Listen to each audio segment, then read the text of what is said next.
समस्त छात्र छात्राओं का मेरे YouTube चैनल पर हार्दिक स्वागत, तहे दिल से अभिनंदन। आज हम आपके सामने कक्षा 10 का समरूपता नामक टॉपिक का 10वां वीडियो लेके आए हैं, 10वां पार्ट लेके आए हैं। हमने जो पिछले वीडियोस थे उनमें 6 उदाहरण एग्जाम्पल नंबर 6 तक हमने चर्चा कर ली थी। आज हम चर्चा करने जा रहे हैं नेक्स्ट एग्जाम्पल 7 की। एग्जाम्पल 7 क्या कह रहा है कि ये आपको एक डायग्राम दिया हुआ है, ये एक आकृति दी गई है। इस आकृति में त्रिभुज एबीसी देखिए कौन सा है त्रिभुज एबीसी, ये बड़े वाला, इसकी भुजा AC, ये इसकी भुजा AC होगी। इस भुजा AC के समांतर रेखाखंड PQ, एक रेखाखंड PQ खींचा है इस AC के समांतर PQ, उसकी भुजा AB और AC, यानी ये भुजा आपकी AB और ये आपकी AC जो भुजा है, सॉरी एक तो कौन सी भुजा होगी, AB भुजा होगी, और एक ये BC भुजा है। यहाँ BC भुजा को इस प्रकार से विभाजित करती है कौन, ये क्या बोल रहा है, देखिए प्रॉब्लम क्या है एक्चुअल आपके सामने प्रॉब्लम ये है कि ये त्रिभुज ABC है, इस त्रिभुज ABC की AC भुजा के समांतर PQ रेखाखंड खींचा गया है, और ये जो रेखाखंड PQ है, ये जो रेखाखंड आपका PQ है, ये क्या कर रहा है, ये आपका इस त्रिभुज की भुजा AB और BC को इस प्रकार से विभाजित कर रहा है कि BP बट्टा AB, यानी ये BP बट्टा AB बराबर है 1/√2। तो आपको ये सिद्ध करना है कि ये जो आपका रेखाखंड PQ है, ये जो रेखाखंड PQ है वो त्रिभुज ABC को समान क्षेत्रफलों में विभाजित करता है। कहने का अर्थ ये है कि ये आपको एक ट्रायंगल दिखाई दे रहा है, इसका एरिया, और ये आपका एक समलंब चतुर्भुज दिखाई दे रहा है, इसका एरिया इक्वल सिद्ध करना। समझ में आ गई होगी प्रॉब्लम क्या है, क्लियरली आपके समझ में आ गया है। आगे बढ़ते हैं, इसका समाधान कैसे करें। तो इसके समाधान के लिए देखिए प्रूफ में, यदि यहां पर आप लिखना चाहो तो लिख सकते हो कि दिया हुआ है, जो भी दिया हुआ है वो लिख दीजिए, सिद्ध क्या करना है वो लिख दीजिए, और मैं यहां आपको सीधा प्रूफ बता रहा हूं। प्रूफ में हम क्या लिखेंगे, त्रिभुज BAC व त्रिभुज BPQ, त्रिभुज BAC और BPQ, इन दोनों त्रिभुजों में देखिए क्या नजर आ रहा है आपको। यहां पर इन दोनों डायग्राम को देखिए, एक तो बड़े वाला ट्रायंगल देखिए, एक छोटे वाला ट्रायंगल देखिए। इन दोनों ट्रायंगलों में ये B कोण उभयनिष्ठ है, तो लिख दीजिए कोण B बराबर कोण B उभयनिष्ठ। कोई डाउट नहीं होना चाहिए। दोनों त्रिभुजों को आप यदि देखोगे तो आपको B कोण उभयनिष्ठ दिखाई दे रहा है। साथ में आप जानते हो छोटी कक्षाओं से कि जैसे मान लीजिए ये कोई दो समांतर रेखाएं हैं और इनको एक तिर्यक रेखा काटे तो ये कोण संगत कोण होंगे और आपस में बराबर होते हैं। तो ये सिचुएशन यहाँ बन रही है। आप यहाँ पर देखिए ये दो समांतर रेखाएं हो गई और समांतर हो गई, तो ये और ये कोण संगत कोण होंगे, बराबर होंगे, या फिर ये और ये देख सकते हो, कोई से भी देख लो। तो आपका कोण BQP बराबर होगा किसके, कोण BCA, ठीक है, ये संगत कोण की वजह से बराबर हो गया। अब भाई ये संगत कोण की वजह से बराबर हो गया, तो हम जानते हैं कि यहां इन दोनों ट्रायंगलों में दो कोण इक्वल है, और जब दो कोण इक्वल होते हैं तो आपको पता है कि डबल A कसौटी से दोनों समरूप होते हैं, सिमिलर होते हैं। तो लिख दीजिए, इसलिए A कसौटी से त्रिभुज BPQ समरूप है त्रिभुज BAC। अब भाई जब ये समरूप है तो देखिए समरूप है तो इनका जो एरिया आएगा, उनकी संगत भुजाओं के जो एरिया का रेशियो आएगा, पिछली पढ़ में हमने पढ़ी थी कि दो समरूप त्रिभुजों का जो क्षेत्रफलों का अनुपात है उनकी संगत भुजाओं के अनुपात के समान होता है।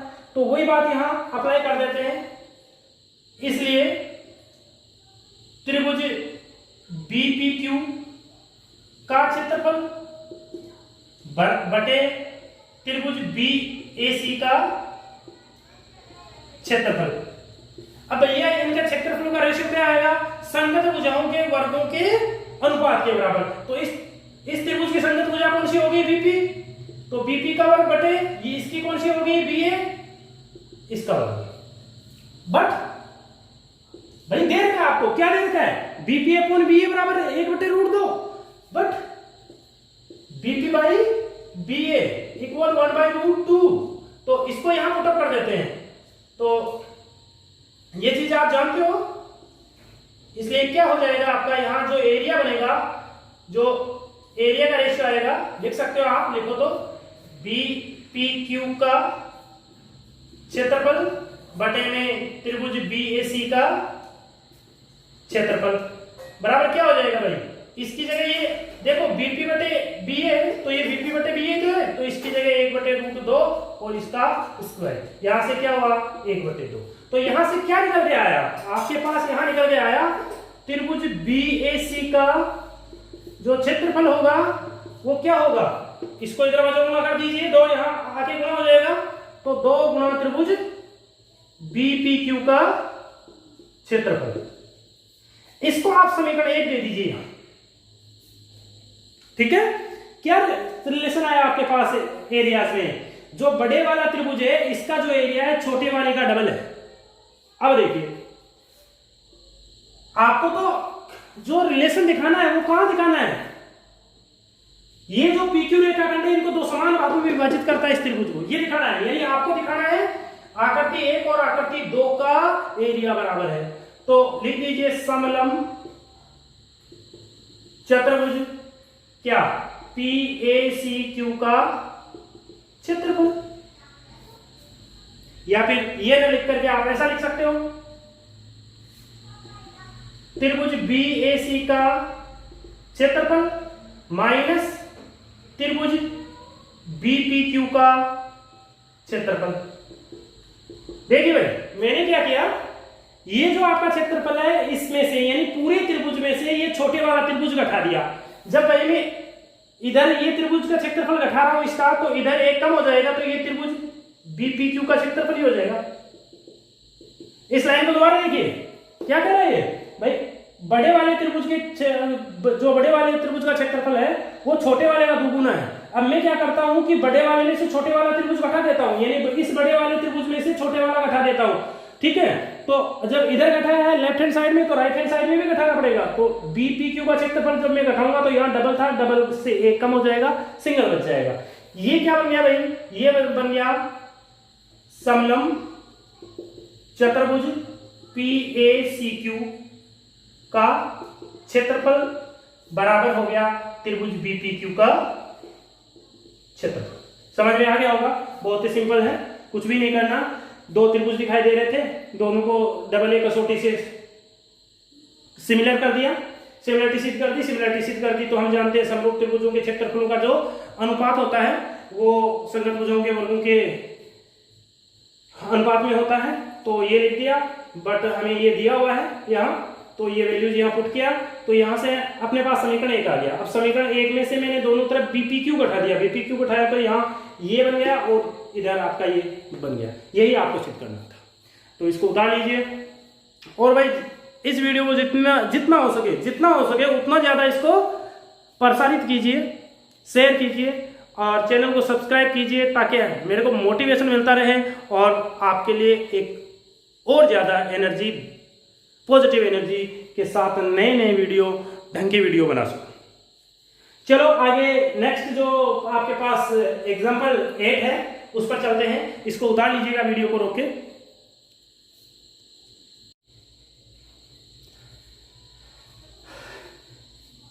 चलो छात्रों आगे चलते हैं, नेक्स्ट प्रॉब्लम 8 नंबर की जो प्रॉब्लम है उस पे। यहां पर आपको क्या कहा जा रहा है, आपको यहां ये कहा जा रहा है कि कोई 2 समरूप त्रिभुज है, कोई 2 समरूप त्रिभुज है और दोनों का क्षेत्रफल समान दिया हुआ है। समरूप क्षेत्रफलों का क्षेत्रफल समान दिया हुआ है, आपको बोल रहा है कि समरूप त्रिभुजों का यदि क्षेत्रफल समान है तो वो दोनों त्रिभुज सर्वांगसम होंगे। अब सर्वांगसम समरूप लेके चलेंगे और सर्वांगसम इसको सिद्ध करेंगे। सर्वांगसम सिद्ध करने के लिए जरा आप पीछे की जो कक्षा 9th है उसको याद कीजिए। 9th में ही नहीं, आपके 7वीं क्लास में ही त्रिभुजों की सर्वांग समता आ जाती है। तो वहां पर हमने देखा था कि यदि किन्हीं दो त्रिभुजों की संगत भुजाएं यानी तीनों भुजाएं समान हो, यानी डबल एस एस एस कसौटी,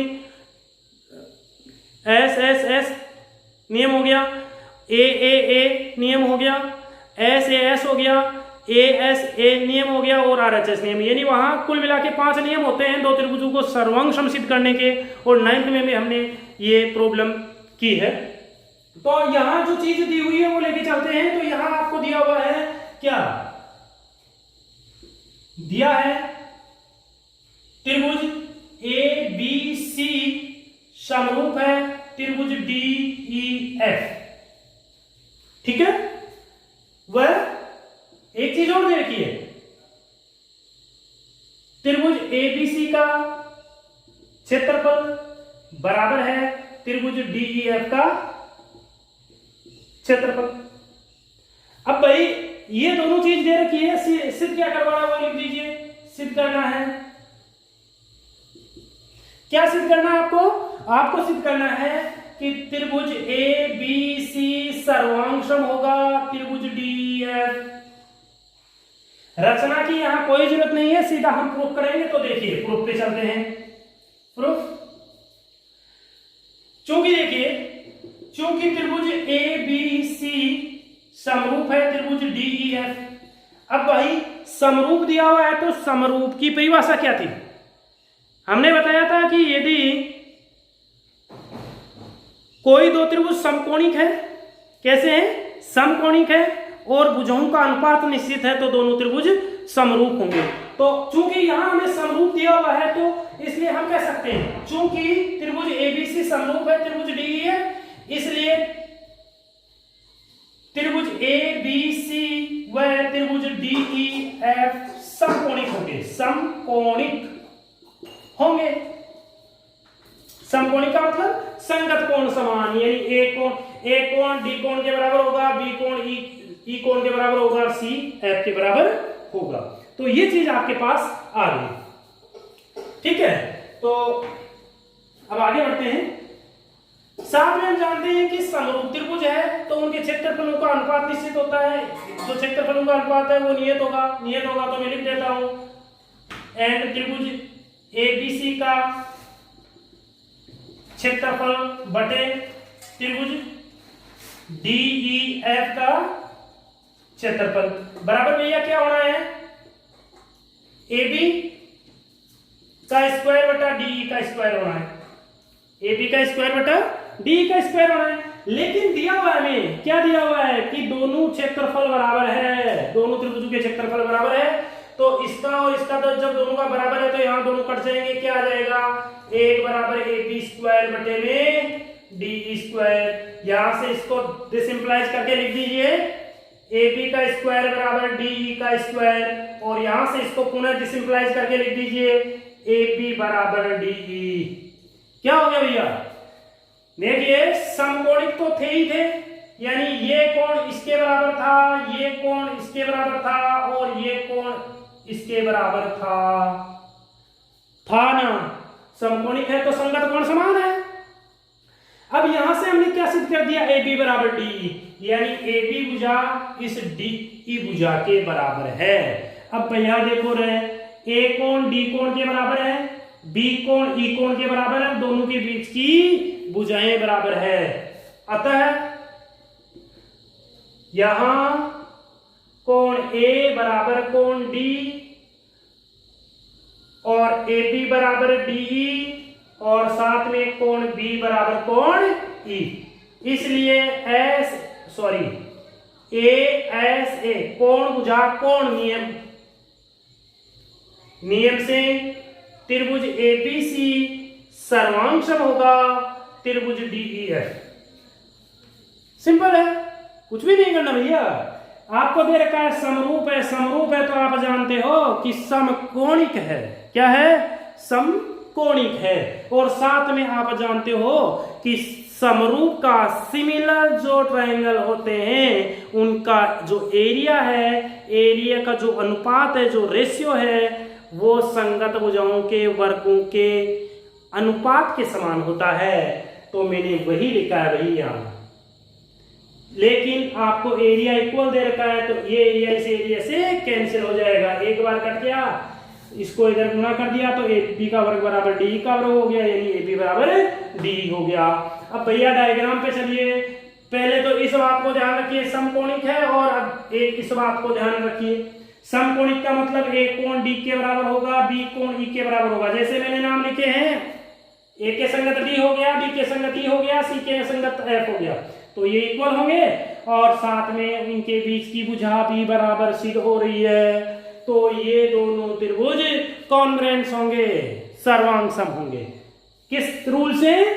ए रूल से। ओके, तो कोई डाउट नहीं होना चाहिए।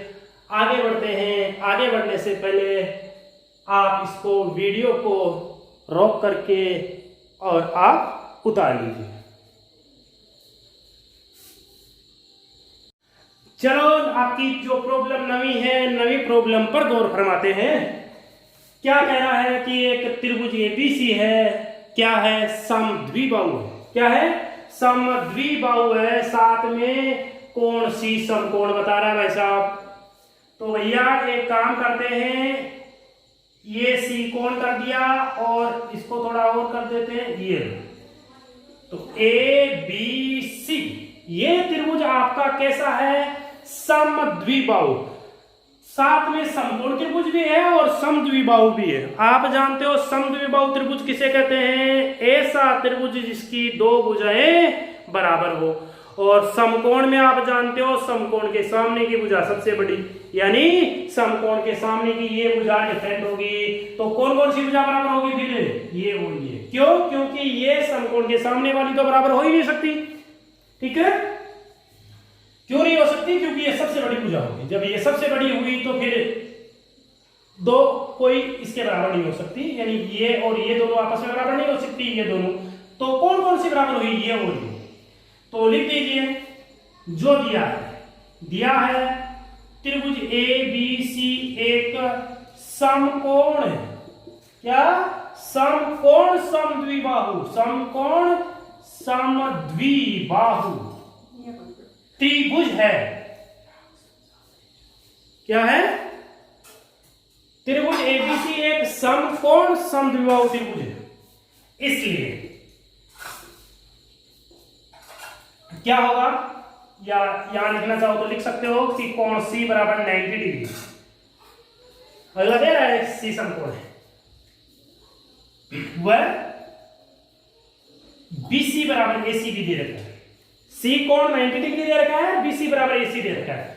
अब इसको प्रूफ करना है, तो चलिए प्रूफ पे, या सिद्ध करने वाला हो लिख दीजिए। क्या सिद्ध करना है? सिद्ध करना है, क्या सिद्ध करना है? ए बी का वर्ग बराबर 2ac का वर्ग। तो चलो प्रूफ पे चलते हैं। प्रूफ पे चलेंगे तो प्रूफ में आप जानते हो, आपको दिया हुआ है त्रिभुज एबीसी समकोण त्रिभुज है। प्रूफ में क्योंकि त्रिभुज एबीसी समकोण, देखिए प्रूफ में त्रिभुज एबीसी समकोण त्रिभुज है, इसलिए बोधायन परमेशन। कौन सी? बोधायन परमेशन। अब बोधायन पर में क्या थी? समकोण त्रिभुज में, यानी समकोण के सामने की भुजा जो है उसका वर्ग अन्य शेष दोनों भुजाओं के वर्गों के योग के बराबर होता है। तो बोधायन परमेशन में लिखूंगा सी कोण समकोण है, तो ए बी का वर्ग बराबर आपका क्या होगा? ए सी का वर्ग प्लस बी सी का वर्ग होगा। लेकिन यहां देखो दिया है कि BC और AC बराबर है। आपको सिद्ध करने क्या करना है? AC सिद्ध करना है, तो BC की जगह AC रख दो। बट BC बराबर AC, इसलिए AP का वर्ग बराबर होगा AC का वर्ग प्लस BC की जगह क्या रखना है? AC रखना है, यहां से AC। तो AB का वर्ग क्या हो गया भैया? 2ac square. यही सिद्ध करना था, हो गया सिद्ध। बहुत सिंपल है।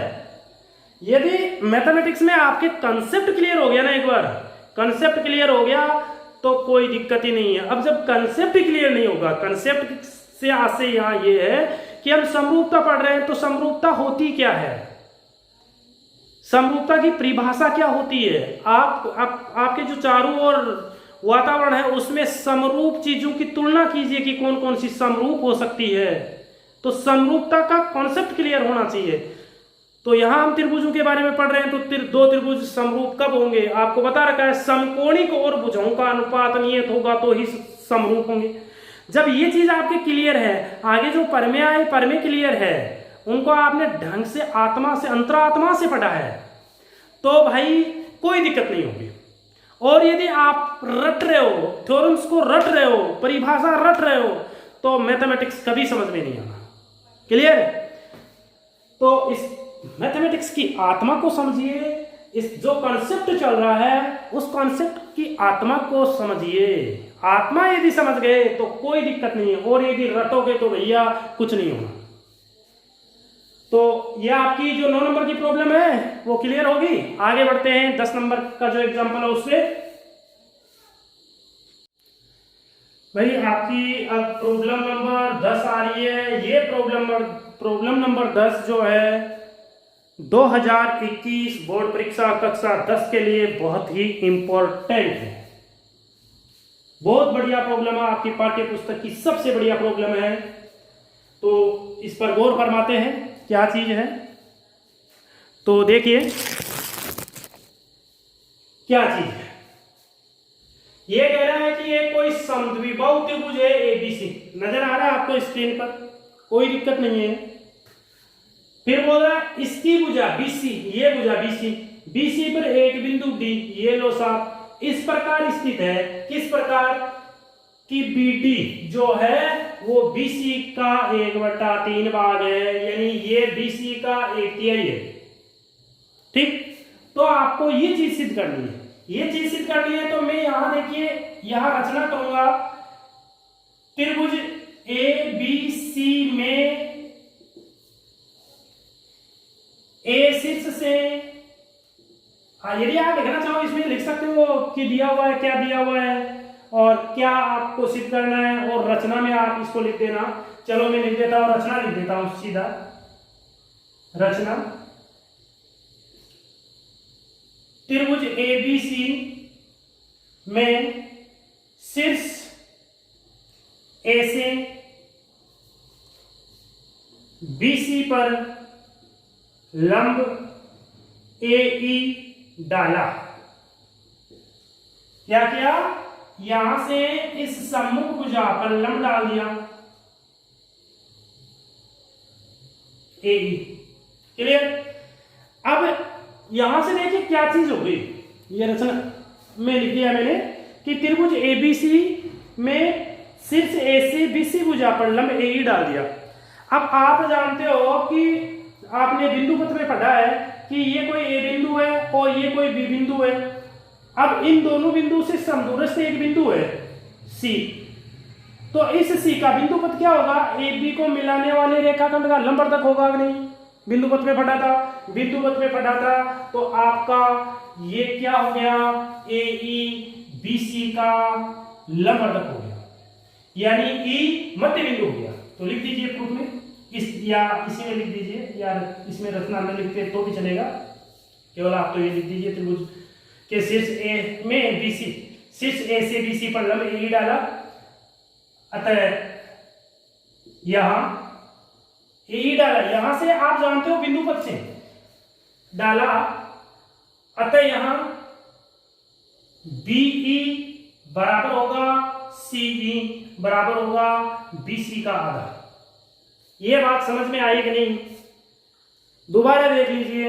आप जानते हो कि कोई दो बिंदु है, मान लो ए और बी बिंदु है, ए और बी बिंदु से समदूरस्थ, यानी ये दूरी यदि बराबर है, तो इस सी का बिंदु पथ क्या होगा, यानी इस सी को मिलाने वाली जो रेखा है, यानी ये जो सी जहां स्थित होगा वो इन दोनों बिंदु यानी ए और बी को मिलाने वाली भुजा के लंबवर्धक पर होगा। यानी ये भुजा जो है यदि ये और ये दूरी बराबर है तो इस शीर्ष से डाला गया लंब इस भुजा को आधा आधा करेगा। तो यहां पर आपके क्लियर है कि ये समबाहु त्रिभुज है, तो ये और ये चीज दोनों बराबर हुई कि नहीं, और ये भी बराबर ले लो, एक सेकंड, तीनों भुजा बराबर हो गई। जब ये दोनों भुजा ऊपर वाली में इनको देखूं कि ये और ये भुजा बराबर है और यहां से लंब डाल रहा हूं तो ये लंब इस बीसी को आधा आधा करेगा कि नहीं करेगा, तो मैंने ये लिख लिया भाई, समीकरण एक डाल दीजिए यहां। कोई डाउट नहीं होना चाहिए, आराम से कंसेप्ट क्लियर होना चाहिए, कंसेप्ट क्लियर करके आगे चले। साथ ही दिया है, क्या दिया है, AB बराबर BC बराबर AC, तीनों भुजा बराबर दे रखी है कि नहीं, इसको समीकरण 2 दे दीजिए, दे दिया। अब आप उठाइए त्रिभुज ABE में, या समकोण त्रिभुज आपको पता है तो लिख दीजिए समकोण त्रिभुज ABE में, ABE में बोधायन पर में लगा दो भाई, समकोण त्रिभुज में बोधायन पर में लगती है तो यहां बोधायन पर में लगाओगे तो क्या चीज आएगी, देखो ये कौन समकोण है इस त्रिभुज में ABE में, तो AB सबसे बड़ी भुजा होगी तो AB का वर्ग बराबर हो गया AE का वर्ग प्लस DE का वर्ग, ठीक है ना। यहां से आप AE निकाल लीजिए, तो इसलिए AE का जो वर्ग होगा वो क्या होगा, AB का वर्ग माइनस DE का वर्ग होगा, ठीक है। अब देखिए भाई DE यहां समीकरण 1 से देखो कौन सी बोल रहा है, DE है, चलो इसको रहने दीजिए, DE को ऐसा कैसा रहने दीजिए, सॉरी DE नहीं, ये ले रहे हैं तो ये सॉरी यहां BE होगा, मिस्टेक हो गया। देखिए भाई ये त्रिभुज ले रहे हैं तो ये AB भुजा का वर्ग होगा AE भुजा का वर्ग प्लस BE भुजा, तो ये BE कीजिए। अब BE की जगह आप देखिए समीकरण 1 से, तो लिख दीजिए समीकरण 1 से, समीकरण 1 में BE किसके बराबर है, BC का आधा है, तो यहां से क्या हो गया, ये AE का वर्ग बराबर AB का वर्ग माइनस BC बटा 2 का होल स्क्वायर। भाई क्या किया, BE की जगह BC का आधा लिखा है, यहां से इसको सिंप्लीफाई कीजिए तो AB का वर्ग बराबर हो AB square minus BC square बटे 4 हो गया। इसको और ज्यादा सिंप्लीफाई करें तो क्या मिलेगा, 4AB square minus BC square बटे 4, लघुत्तम आ गया 4, इसके नीचे ये लिखा जा सकता है, लघुत्तम ले लिया 4, तो ये आपका AE का वर्ग आ गया। इस रिजल्ट को आप ध्यान रखिएगा, इसको मैं समीकरण 3 दे रहा हूं। आगे बढ़ते हैं, क्या है आगे, अब त्रिभुज में ये उठा रहा हूं आपका एक और समकोण त्रिभुज, इसमें ADE, तो त्रिभुज ADE में, त्रिभुज ADE में भाई E कोण समकोण है तो समकोण के सामने की भुजा AD हो गई एक तरह से, तो AD का वर्ग बराबर हो गया AE का वर्ग प्लस DE का वर्ग। अब वही AE बराबर निकाल लीजिए, यहां से AE को यहां रखिए और इसको इधर ले लीजिए, तो ये आपका AD का वर्ग माइनस DE का वर्ग हो गया। अब देखिए AD, देखिए डायग्राम में AD देखिए, AD ये है, ठीक है, और आपकी DE कौन सी है, ये, तो इस DE को क्या लिखा जा सकता है, DE को लिखा जा सकता है BE माइनस BD, तो भाई यह आपका AD का वर्ग माइनस, ओके, इस DE की जगह क्या लिखूंगा मैं, BE माइनस BD का होल स्क्वायर, क्लियर। अब जरा देखिए AD का वर्ग माइनस, इस BE की जगह यहां आप समीकरण 1 और 2 से देखिए, BE बराबर 1/2 BC है, तो BC बटा 2 माइनस BD की जगह देखिए BD कहीं दिखाई दे रहा है, पूरी में से BD घटा है, आपको फिलहाल यहां ऐसा कुछ नजर नहीं आ रहा है, हाँ, आपको एक चीज दी हुई है, देखिए आपको एक चीज दे रही है, दे रखी है, यहां लिख दीजिए दिया है BT बराबर 1/3 BC, इसको स्टार समीकरण दे दीजिए, भूल गए थे हम समीकरण को, जो चीज दी है दे रखी है वो लिख दीजिए। तो आप BD के बराबर 1/3 BC रख दीजिए। अब इसका होल स्क्वायर तोड़िए, देखो क्या नजर आता है आपको, AD का वर्ग माइनस इसका होल स्क्वायर तोड़ूंगा मैं तो मेरे को मिलेगा BC² बटे 4 प्लस 1/9 BC का स्क्वायर माइनस 2 गुना पहली संख्या BC बटे दूसरी संख्या 1/3 BC, ये चीज मिली। यहां से इसको थोड़ा सिंप्लीफाई कर लेता हूं तो ये मेरे को मिलेगा AD का वर्ग माइनस, देखिए भाई इस 2 से ये 2 तो कट गया, अब ये BC² बटे 4 आ गया, ये BC² बटे 9 आ गया, और ये माइनस का BC² बटे 3 आ गया। तो 4, 9 और 3, यदि मैं इनका लघुत्तम लेना चाहूं तो कितना आ गया रे? 36 आ गया क्या? चलो 36 लघुत्तम आ गया। अब हम क्या करते हैं, 4 का भाग लगाएंगे तो यहाँ 9 BC² हो गया, इस 9 का भाग लगाएंगे तो 4 BC² हो गया, और ये माइनस, और यहाँ 3 का भाग लगाऊंगा तो कितना हो गया, 12 36 तो 12 BC² हो गया। ठीक है भाई, यहां ये चीज क्लियर हो जानी चाहिए। देखिए दोबारा देख लीजिए, देखो बी का मान ये पड़ा भाई, आपके पास समीकरण 1, 2 और स्टार 3 समीकरण है, इन तीनों से आपको वैल्यू पुटअप करनी है और कुछ नहीं करना। तो बी बराबर तो BC बटा 2 दिखाई दे रहा है, और BD बराबर ये आपको गिवन है 1/3 BC, ये पुटअप कर दिया। अब यहाँ होल स्क्वायर का फॉर्मूला खोला तो पहली संख्या का वर्ग दूसरी का वर्ग माइनस 2 गुना पहली गुना दूसरी, यहाँ 2 से 2 कट गया, ये आपका BC बटा 4 1/9 BC², और ये आपका BC² बटा 3, यहाँ 4, 9, 3 का जो LCM आएगा 36 आएगा, 36 से 4 का भाग देंगे 9 टाइम जाएगा तो 9 BC² हो गया, यहाँ 9 का भाग देंगे 4 बार जाएगा, 4 BC² हो गया, और यहाँ 3 का भाग देंगे तो 12 36 4 बार गया, सॉरी 12 बार गया, 12 बार गया तो 12 BC² हो गया। अब इसको इतने को उतार लीजिए, एक बार वीडियो को रोक के मैं आगे बढ़ता हूं।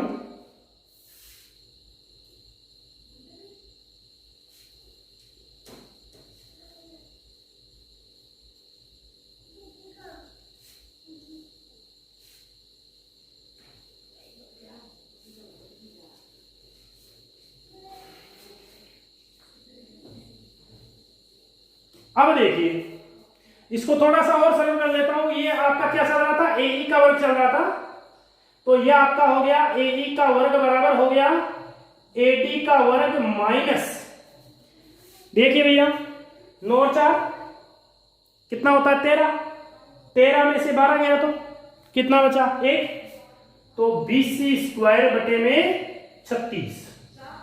ठीक है, इसका लघुत्तम ले लीजिए तो ये हो गया AE² बराबर 36 AD² माइनस BC² बटे 36। इसको समीकरण 4 दीजिए और लिख दीजिए 3 व 4 से। देखो भाई साहब, जो समीकरण 3 है इसमें आपका AE का वर्ग है, और समीकरण जो 4 दिया इसमें भी AE का वर्ग है, तो दोनों बराबर होने चाहिए, तो लिख दीजिए 4AB² माइनस BC² बटे में 4, और इधर लिख दीजिए 36 AD² माइनस BC² बटे में 36। अब देखिए इसको मैं काट रहा हूं 4 से, ये 9 चौक 36, ये आपका 9 इधर मल्टीपल होगा तो कितना हो गया 9 चौक 36 AB² माइनस का 9 BC² 36 AD² माइनस का BC²। अब देखिए भाई क्या चीज बन रही है क्या नहीं बन रही, उस पर गौर कीजिए। आपको AD चाहिए ना, तो ये तो आपका 36 AD पड़ा है, इस BC को एक बार मैं इधर ले जाता हूं, देखिए 36 AB² माइनस ये BC² माइनस का इधर आएगा प्लस का होगा, ये माइनस का 9 पहले से पड़ा, 8 BC² बच के आ गए भाई, ये माइनस का 9 है, ये BC इधर आएगा, BC का स्क्वायर इधर आएगा तो प्लस का हो जाएगा, तो 8 BC² बराबर आपका हो गया 36 AD²। अब देखिए भाई क्या होगा,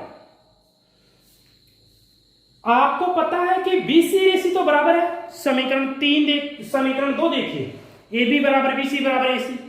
तो बी सी और ए सी बराबर है, तो मैं यहां लिख देता हूं 36 ए बी स्क्वायर माइनस का 8 ए बी स्क्वायर बराबर 36 ए डी स्क्वायर। क्लियर? कोई डाउट नहीं होना चाहिए। यहां लिखना चाहो तो आप लिख सकते हो समीकरण 2 से।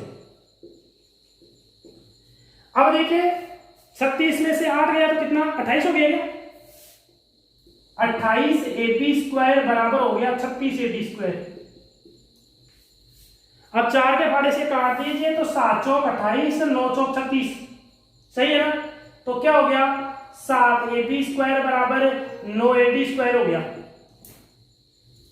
यही आपका रिजल्ट आना था, जो कि आ गया। बहुत ही सिंपल सा है। ध्यान रखिए, प्रश्न को रटने की आवश्यकता नहीं है, समझने की आवश्यकता है। समझना क्या है, बहुत ही आसान है।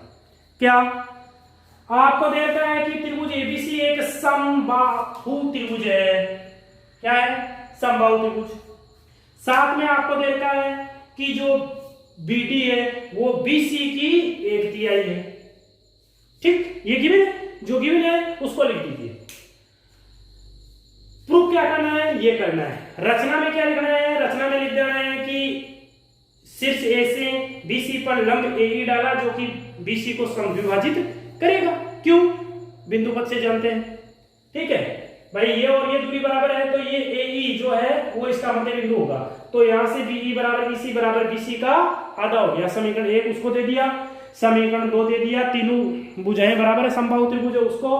और स्टार समीकरण हमने दे दिया था, जो गिवन था, जो रिलेशन दिया हुआ था बीडी बराबर 1/2 1/3 बीसी, वो उन तीनों समीकरणों को की सहायता से फिर आगे बढ़े। ये त्रिभुज लिया ए बी, इसमें समकोण के सामने की भुजा ए बी लेकर के ये इसमें बहुत प्रमेय लगा करके ए का वर्ग निकाल लिया और वैल्यू जो थे अपने पास समीकरण 1, 2 स्टार में, उनसे वैल्यू पुटअप कर दिया। इसी प्रकार फिर ये त्रिभुज लिया और ए का मान, ए का वर्ग एक साइड कर लिया, ए का वर्ग, फिर जो चीजें अपने पास थी उनमें उनसे वैल्यू पुटअप कर दिया और समीकरण 4 निकाल लिया। 3 और 4 को फिर बराबर कर दिया तो आपके पास ये आपका फाइनल रिजल्ट प्राप्त हो गया। यहाँ आपने इस समीकरण 2 को काम में लिया है। तो आगे बढ़ते हैं, एक उदाहरण और है 11 नंबर का, वो देख लेते हैं। तो आपके पास आपकी पाठ्य पुस्तक की जो समरूपता टॉपिक है, इसका लास्ट एग्जांपल है 11 नंबर का। क्या कह रहा है, एबीसी त्रिभुज समकोण त्रिभुज है जिसमें बी कोण समकोण है। चलो मैं बना देता हूं।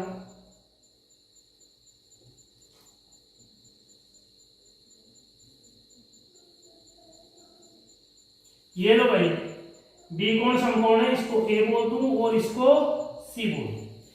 फिर क्या कह रहा है, माना डी और ई क्रमश है, डी तो ए बी पर है, ये लो साहब, और ई कहां पर है, बी सी पर है, ये लो, पर स्थित 2 बिंदु है।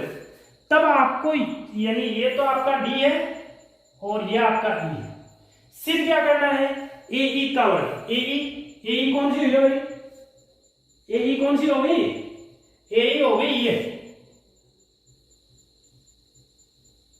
तो आपको सिर्फ क्या करना है, ए ई का वर्ग, ठीक है, प्लस सी डी कौन सी हुई भाई, ये हो गई क्या, ये सी डी का वर्ग, यानी ए ई का वर्ग प्लस सी डी का वर्ग क्या होगा, बराबर होगा ए सी का वर्ग। ए सी कौन सी है, ए सी का वर्ग प्लस डी, डी को और मिलाओ, ये मिल गई। अब देखो, क्लियर, समझ में आ गया होगा क्या प्रॉब्लम है। एक्चुअल में आपके सामने प्रॉब्लम आपको जो दी हुई है वो ये है कि कोई त्रिभुज एबीसी है जिसमें बी कोण समकोण है और डी और ई इस प्रकार स्थित बिंदु बताए गए हैं कि ये सिद्ध हो जाए। तो अब मैं क्या करूं, यहां सबसे पहले त्रिभुज एबीई को लेकर के काम करता हूं।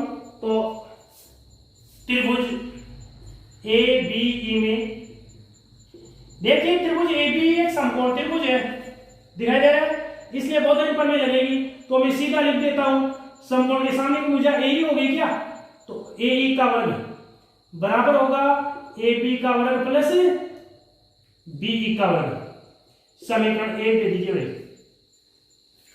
साथ में आप त्रिभुज देखिए DBE, कौन सा? DBE। आपको बुझा चाहिए CD, ठीक है। तो आपको कौन सा देखना है त्रिभुज? आपको इसमें त्रिभुज देखना है DBC।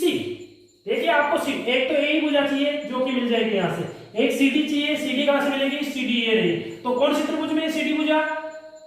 BDC। तो लिख दीजिए त्रिभुज BDC में ये भी समकोण त्रिभुज है BDC, बी कौन समकोण हो गया ना। तो आपका CD का वर्ग बराबर क्या होगा? CD का वर्ग बराबर होगा BD का वर्ग प्लस BC का वर्ग। इसको समीकरण 2 दे दीजिए सब। 1 और 2 को जोड़ते हैं, 1 + 2 करने पर 1 और 2 करने पे क्या होगा? या इनको जोड़ने से पहले देखो और त्रिभुजों पर चर्चा कर लेते हैं, सभी चीजें जो निकालनी है वो निकाल लेते हैं। त्रिभुज ABC देखिए, त्रिभुज ABC व त्रिभुज, एक त्रिभुज ABC और एक आपका DBE में देखिए त्रिभुज ABC ये हो गया बड़े वाला त्रिभुज, और एक DBE छोटे वाला त्रिभुज, यानी ये त्रिभुज और पूरे वाला। तो ये दोनों ही समकोण है। तो इस त्रिभुज ABC समकोण होने की वजह से क्या हो जाएगा? AC का वर्ग बराबर हो जाएगा AB का वर्ग प्लस BC का वर्ग। समीकरण 3 दे दीजिए इसको। साथ में ये छोटे वाला त्रिभुज DBE ये समकोण है, तो यहाँ B के सामने की भुजा DE होगी, DE का वर्ग बराबर होगा BD का वर्ग प्लस BE का वर्ग। इसको समीकरण 4 दे दीजिए। अब 1 व 2 को जोड़िए, 1 + 2 करने का, 1 + 2 करूंगा तो देखो AE का वर्ग प्लस CD का वर्ग हो जाएगा, AE का वर्ग प्लस CD का वर्ग बराबर क्या हो जाएगा? AB का वर्ग प्लस BE का वर्ग प्लस BD का वर्ग प्लस BE का वर्ग, ठीक है।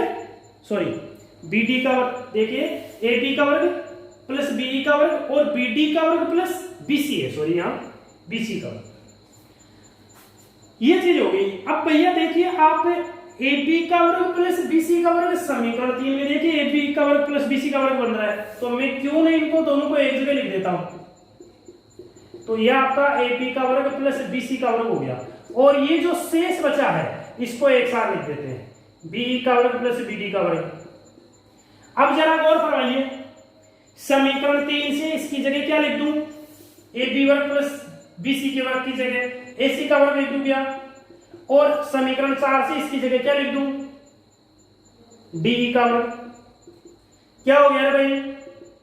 AE का वर्ग प्लस CD का वर्ग बराबर हो गया AC का वर्ग प्लस DE का वर्ग। इस लिखना चाहो तो यानी तो समीकरण 3 व 4 से, 3 व 4 से आपको ये रिजल्ट प्राप्त हुआ। यहां 3 को काम में ले लिया, यहां 4 से।